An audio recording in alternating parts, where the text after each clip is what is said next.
Hey guys, welcome back to the show. Today is October 15, 2010, and the news is sponsored by camerastore.com. And first of all, I want to say thank you for one of my Patreon subscribers and friend that came over all the way from San Francisco, California to help me tie my knot in my tie better. So if it looks better, it's thanks to him. Thanks, Mike. I'll leave his Instagram below. You should follow him. Great film photographer too. Anyone that comes around Bilbao is welcome to join me for a drink or something. Just hit me up through social media and we'll meet. I have no problem. Okay, so let's start with the news. Photoplus Expo in New York. So there's a fair in the US which this year is going to looks like it's going to have a lot of film industry presence. It looks like Ilford's going to be there, Intrepid's going to be there. I'm sure we'll have Kodak, maybe Fuji and others. So it looks like there's going to be quite a bit of updates and news, and there's a photo walk and all that. And my friend Dan Rubin's going to be there with a photo walk, I think with Ilford and Intrepid. So I highly recommend that. It's October 24th, 25th, if I'm not wrong, which I think is like in around a week. Yeah, 9 days from now. So if you can do it and you can go there, I'm sure it's going to be really cool. I know past editions haven't been so film friendly, but I think the small revival of film is going to be hitting there too, like we saw at Photokina. Then we have news for the SP 8x10. Finally, there's a video instruction manual and so much. So if you were going to purchase one of these SP 8x10 tray developing devices, you can go check it out. I think retail price is finally going to be settling around $148 US. So not a bad option for 8x10 shooters. I'm one of them myself. I use Jobo Expert tanks, which don't come cheap. They're great quality, but they're not inexpensive for sure. So if you're one that loves to develop, one by one and sheet and trays and such, this could be a great option to be able to turn on the lights when you load your film. Once you've loaded your film. Then we have Ilford teasing everyone with a bit of something that's coming out by October 24th. Which happens to be the date of the Photoplus Expo. So I'm guessing they're revealing it out there. I actually kind of know what it is, but I can't really tell you guys. So you're going to have to wait. Maybe it's 120mm film or a digifilm. Or some people were suggesting color film. I don't think it's color film, guys. But I can't confirm or deny anything. So yeah, Ilford's coming out with something. And we will be hearing about it the 24th from them and from others. Okay, Polaroid has come out finally with a Polaroid Lab, Polaroid Originals, which is the Impossible project. It's very much like the Impossible Lab, but this one comes with like lenses, so you put your phone on top of the device and then it, exposes onto Polaroid film, Originals. And basically, not that I mind so much about putting your phone pictures onto it, which if someone wants to do it, good for them. But I do like the idea of having a new device that will, eject film from Polaroid Originals. And this ejecting part is because then maybe one can make an adapter for large format, for medium format, or other device or camera devices, maybe the Mamiya, universal like press cameras and such like that. So hopefully we'll get some people adapting this stuff. So if you're one of those that maybe wants to get one of these things adapted, I highly suggest before they're off the market, like happened with the Impossible Lab, you get one for yourself. They're like $120, $140. They're not cheap. But if you can get one and then maybe transform it to this, it could be a great option. I'm waiting for Resivot to basically say it works with their devices and then getting one for sure. But just came out. And if you want to transfer your phone pictures to Polaroid Original films, there you go. You got it. Then we have a video that was released just when I did the news last week. The Adox basically coding machine made by Lena Besanova, fellow photographer and YouTuber. Lena has a great channel. You should check it out. She went over to the factory, the old Ilford, not the Ilford in the UK, the Ilford in Switzerland factory, to see the whole coding machine. There's a very long video. You have to be interested in this kind of stuff to watch it, but I still think it's very cool to see. And Adox, taking the leap to make all this paper in-house by themselves. So that's awesome. I can't wait to visit maybe one day too, but for now you have Lena's video, which is great.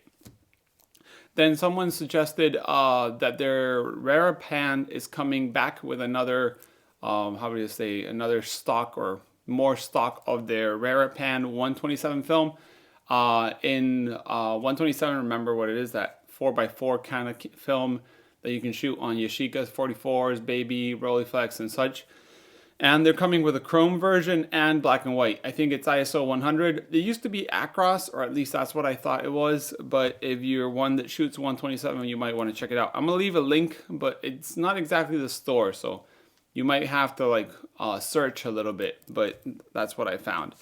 Then I saw at cosmophoto.com that Lomography Kino Berlin 400 is getting a bit of an emulsion update. If you don't know, Lomography released a black and white film called the Kino Berlin, which is basically a 400 speed film, black and white. It's made from movie stock, so cinema stock. A lot of people are saying it's ortho, I think N74. And it's not that it might be, it is, because if you check on the Lomography store, the website, it actually had pictures of the negative, and you could see like Orwo, or not ortho, Orwo film. So I'm sure they found a way to like make it together, but that's pretty awesome. And now it has a little bit of a updated emulsion. It says 2019 and a little sticker, which I'll point in the picture, so you know it's the updated film. And then we have the Ilford coming out, and Ilford Harman, you know, that's the current Ilford we have, has come out with a disposable reloadable camera. Just like the Kodak camera I announced, the M35. Ilford's come out with let's say, reusable and reloadable plastic cheap camera. So it's not one of those single-use cameras. You can actually reload it and reshoot it as many times as you want. Quality, I'm sure, will be with those kind of like disposable cameras, but it's great. It comes in a pack with 2 rolls of film and I think a battery, so you're ready to go. So you buy the pack, you can start shooting. So that's great to see Ilford doing that. I wish Kodak would have done that with their pack. Not only sell the camera, but sell like 1 or 2 rolls of cheap film and the batteries, because Kodak already sells or resells batteries under their name. So it'll be all in one, you know, option for, you know, pharmacy stores and such.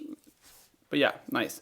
Another subscriber sent me some information actually this morning while I was having breakfast, that there's someone called Graflex Parts that's making cams for the rangefinders. So if you have a Graflex with the top rangefinder and you're missing cams for certain lenses, if you don't know what I'm talking about, it's basically a piece of metal that gives like a curve to the rangefinder depending on the lens. So you basically would focus at infinity with the cam, and then when you move the focus, you'll see the rangefinder moving and aligning where you want to shoot. So these cams are really hard to find because I think most people basically took them out of the Graflex, lost them because they're small and metallic, but someone's making them. So I'm going to leave the link below. Very interesting. If you're a handheld baby Graflex or 4x5 Graflex shooter, you have an option for the cams. And then I always try to include a video that I really enjoyed this week or the past week, and I'm going to include 2 this week. And one's Kyle, didn't write his full YouTube, but Kyle has a YouTube channel. He's from Canada. He does a Pentax 645N review, kind of like first-hand review, shooting at the car, how do you call it, part place, like a cemetery car thing. And the review is amazing. His quality shooting reviews and making videos is impressive. His reviews have always been, to me, the best on the YouTube. So you might want to check it out. Kyle McDowell, I'm probably screwing up his last name. I'm sorry, Kyle. But his review on that Pentax is amazing. And he did a review for the Fuji GA645 that was, to me, overall best review ever. Full stop, like on any camera I've ever seen. On point, not too long, not too short, perfect, like everything's perfect. And then the second video that I really enjoyed last week was a negative feedback. And it's not the film Tires and what's better for him, George. I still haven't watched that one. I heard people either loving it or hating it, which is something that happens on YouTube. But his feature of, I think, photographer. I can't remember the name. I think it's Thursday. He posted it, and I forgot to write. I just have XXX because I don't have the time to put that there. But I really, really enjoyed this video. It's really well made. I know that George has probably put a lot of effort into this. He said he's going to be posting every Thursday of this month another of those videos. So it's like a series, a 4-video series. I do know these videos don't usually get so many hits because they're not talking about gear or cameras or film stock or whatever. But that's the kind of quality content I would love to see on channels like Negative Feedback or others. So I highly recommend you go check it out. You listen to the whole thing. The production is amazing. The music, everything's perfect. So I wrote George to say how good it was, and I want to share it with you guys too because it's worth it. It's really worth watching. And we sometimes get sick of gear and news and things like that, and it's nice to just see someone talking about what they do. So I really enjoyed it. Plus the photography is beautiful. The person being featured, photography is beautiful, and everything's great. So yeah, that's all for the news this week. As always, you have an email. You can send any information below. And I hope you guys managed to go to the Ilford Photo Expo announcement the 24th of October. But if you can't, I'll be giving you the news over here. So yeah, thanks for watching, guys. See you next week.